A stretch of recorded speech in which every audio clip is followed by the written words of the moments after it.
Q&A. I could get up and do it too. Does anyone have any questions for Don't ever Hannah ask us or questions. Sophia, whoever, in the back? Yeah, let me. Well, he could probably just say it. Yeah, I can talk pretty loud. All right. I was gonna let you do it. I wasn't gonna do it. No way. No, I'm just kidding. I'm Jace. I'm a junior here. Specifically, I'm curious how you went from your blog to monetization. So what were your steps in that? Yeah, so I started with affiliate marketing. So like with, well, I guess I'll go backwards. I started with ads. So on the blog first, the first way that I made money was by getting with an ad network. So every single time I get views on the blog, there's ads on there, you make a small commission. I then went to affiliate marketing. So when I was in the dorms, that was a really, and I was just naive about this, and I got lucky in this one, but when you go into your dorm room, you spend a lot of money. And so I would become part of, like, it's called Amazon Associates, and I joined the Amazon Associates program. And then for the sheets that I would buy for my dorm room, I would get a special link.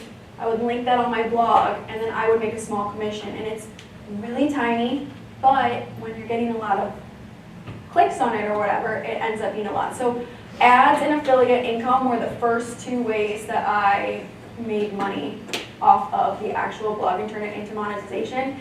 And then after that, that's where I really started learning, like, okay, how are other, like I studied other businesses so much and figured out how they were doing it. If you don't mind, a follow-up question to that would be, did you know of like advertising, marketing, outreach before you created the blog, or was the blog just to showcase your design and interior dorm work? Yeah, well, that's where the mom bloggers came into play, because I didn't know. Like, I didn't know that you could make money off of your blog in the beginning, and then when I found that they were making $250,000 a month or whatever, I was like, okay, how are they doing it? And then so that's when I started studying what they were doing, how they were making money, and I replicated their processes, but with my content. Thank you. Yeah, good question. Great question. Was that for us or for Sophia? I do have an Amazon Associates as well, Ah. but I just started with it, so. Yeah, I don't like Amazon. I'm mad at them right now. Oh, I know, we're in a slight fight, but that's a different story. What other questions? Okay, I see 3 hands. You were the first one in the back, though. Sophia, I'm a sophomore. My name's Joseph. When's the next house? When are we? Oh my gosh, Junior okay. house, senior house. Yes. What's next? Yeah, so that is one, actually that's a good failure. So the last house that we did, we lost $40,000 on that house. However, we get almost all of our clients from it. So we think about it as a marketing expense, like if you go run a $40,000 marketing campaign, it's really the same thing. But at the same time, I don't want to keep losing $40,000 on these houses. And with where the market is right now, like we can't buy the houses low enough, put the high-end stuff that we're putting into it and make money off of it. So that is where we're at right now, is trying like what is our next move. So I think that from the planners, we learned about scalability. We're still going to do the restorations because it's so, I mean, it really is so helpful. It's so great for everyone to follow along with. But we're going to introduce a furniture line into it. So for every single house that we're doing, we're going to design a furniture line just for that house that we can then go sell to all of our followers and scale it that way. Because, I mean, we can sell the house once, but we can go sell this furniture for 5 more years, 6 more years, whatever it is. So TBD. I was like, I'm on slight retirement. It really takes it out of me. So probably this summer or fall. I don't know. Yeah. I like how you're like, no plan, but then also maybe summer or fall. I know. I actually do have a plan, but Big plans. Big plan. Yeah. Okay, in the white here, yes. Yeah, my name is Vanessa. I'm a senior. I was just wondering, how do you balance both like your personal life and your professional life? I don't. and it's honestly something that like I can't live my life like this for much longer. Having the team in place is now so helpful, because before it was just me, so they've taken off like so much of my pressure, and I probably could work less, but as I've been analyzing myself a little bit, I think I'm actually like addicted to working. And so even when I don't need to work, I figure out things to do, and it's not good. Like I don't know, it's one of my flaws, honestly. I kind of have that in that same DNA. I have like, I don't so turn off. got done with work, my regular job, got done with stuff for my website for the end of the day, and my wife wasn't home yet, and so I just ended up like doing laundry, doing whatever, and I was like, I don't know how to not like just turn it off anymore. And, like, just watch TV and Same. hang out. Yeah. So, I'm not saying it's healthy. No, it's terrible, and like for like, I'm looking at Megan, like I really do try, I don't want anyone to live like I live, to be honest, like, and I live a great life, like I'm not saying it, and I mean, I would choose my life over and over again, but at the same time, like I would not be okay with any of our employees working as much as I work, so I think it's really important to set those right away, but in my mind says, I'm like, okay, I have 4 more years to get everything fully established so that when I have kids, hopefully I'm not as. I think that is something that's important too, is that you are establishing that you are the hardest worker in there, because you then have your team, like, can I'm not have a efficient. work-life No, balance. honestly, I think they work equally as hard as me. If not, they're just a lot more efficient with their time. Yeah, but it's not like you want them to like outwork you. Yeah, Exactly. no. So I think that's They a would good quit. establishment to have as a boss, to be like, we don't want you to work harder than I work. It's a good question. My question is, have you always wanted to go into the residential industry, or did you ever consider commercial design? Always residential. Commercial, there's so much more money in. But no, I just don't have the passion for commercial as much as I would love to do like a hotel maybe, or a coffee shop or a restaurant, but I'm just a lot more passionate about like kitchens and baths. So, yeah. Maybe the brew at the bridge. That could be nice. Yeah. There you go. Yeah. How did you go about establishing your team, and then also what do you do when you're burned out? Okay, great questions. So establishing a team, so this is like a really weird thing that we do that I feel like is good for college students to know. And this is probably so stupid, but we do not take on an employee unless after the interview, they write us a thank you note on an email. Sarah, who's been with me from the very beginning, her mom is super high up at a business, and she's always done that, so we were like, okay, we'll do that too. And I think it shows so much, like it shows that one of the things that we've struggled with is that I'll put something on my Instagram for a job. So we'll do like, to answer your question, a lot less chaotic as I am right now, but like LinkedIn, all of those normal places, Instagram story. On my Instagram, it looks a lot more fun than it actually is. And so something that we've struggled with is like people realizing that it's actually fun and that you have to work really hard. And so with like after the interview with the thank you, and it's just through email, it's nothing like complicated at all. It just shows us like, okay, they do respect this position, like they are taking this seriously. They would do this if it was another corporate job. So I guess that was the first part of your question. Second part of your question, do you remember? Burnout. Oh, how do I come back? Oh,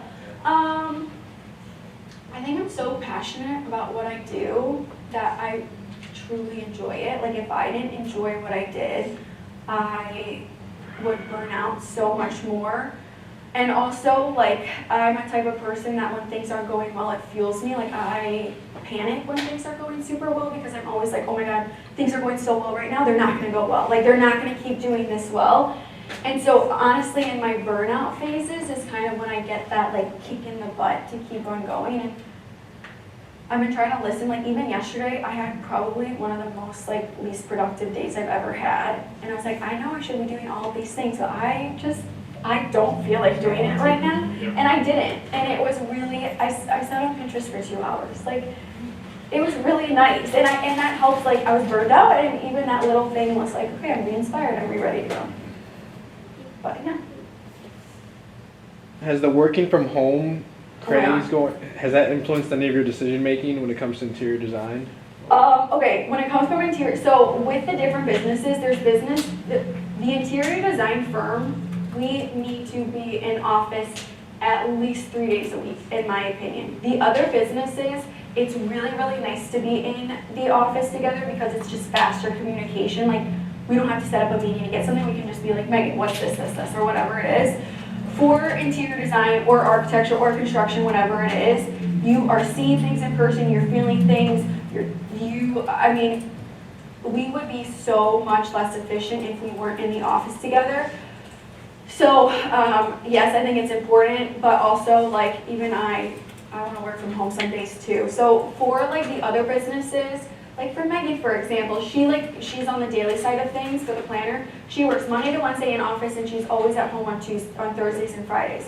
the interior design firm part of it, we don't have set days at home. But for example, today and Wednesday, we were like, okay, we don't have any in-person meetings, or this is a really good time for us to work from home. But I do think like that is the bad part about the interior design, if you look at it in a bad way, that like I'm pretty passionate about that we have to be in office at least some of the time. Do you want to be in office, or do you not want to be in office? I'm a fan of Office. Okay, That's why I asked. I also was asking just because people nowadays want to work more from home, and I wonder if any home buyers have thought, like, how can I create? designing for Yeah, for working designing, from like, home. office Oh at gosh, home. I answered that wrong then. No. Yeah, I mean, we are seeing more. Okay, so we're high end, so like our clientele is like lawyers, doctors, people high up in investment. They just don't really work from home as much. Okay. So we are doing offices, but not as much as I think, I guess I thought we would be doing. Thank you. Yeah. How many projects do you think you manage at a time? Like, how many projects are like continuously getting worked on? And then do you oversee like other people's projects, or like how does that all kind of structured work? Yeah, so we're in such we really just started taking on clients like a year and 4 months ago or something. So I am learning, like I actually don't know the right answer or anything yet. Right now, we have 19 clients. It's too much. Like I'm honestly an idiot for taking on that many, but we've had so many good opportunities come that I'm like, how can we say no to this? Or this person works for this, like they're gonna know. So it's hard to say no. But again, I very much value my team's work-life balance. So we have 19 clients right now.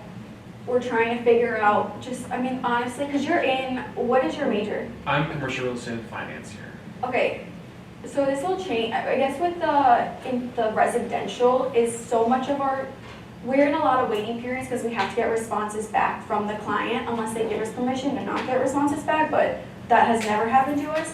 And so if they don't get us responses back, we're basically in a halt period, which is really, really, really hard for us to anticipate how many clients we can take on because we don't know when are we gonna have a break in this or when are we not gonna have a break in this. I don't even know where I'm going with this, but yes, so we need to figure that out. We need to figure out how many clients we can take on. I don't know where I'm going with that. Eventually, like a nice I round actually 20 could know. be there. Oh, yeah. I do. I am. Before I was in the nitty-gritty of every single thing, and I was literally seeing every single thing, the amount of clients we have now, I can't do that. So now I'm very much in the beginning phases of it. I set the tone for the project. I'm like, okay, I want this type of cabinetry, I want this colorway, I want this type of tile, but then the actual team is the one that is doing like the construction documents. I am not good at construction documents, my team is so much better at them, so they're doing that. I review it with them after they do it, and then I still like being involved in the selections part of it, but I'm trying to get to a place where they're coming to me with everything and then I review it. But I'm a control freak, so it's not going as well as I hope, but that was that question. Okay, well, I think we are coming up on time, because I know folks have classes to go to and things. Sophia, thank you so much Yeah, for thank being you. with us. Thank you. I do want to take a group picture, because I always forget to do that. So I'm going to do that right now, and I'm going to have you guys stand down there. I said no photos. Act like you love each other, act like you're having fun. Come bridge in.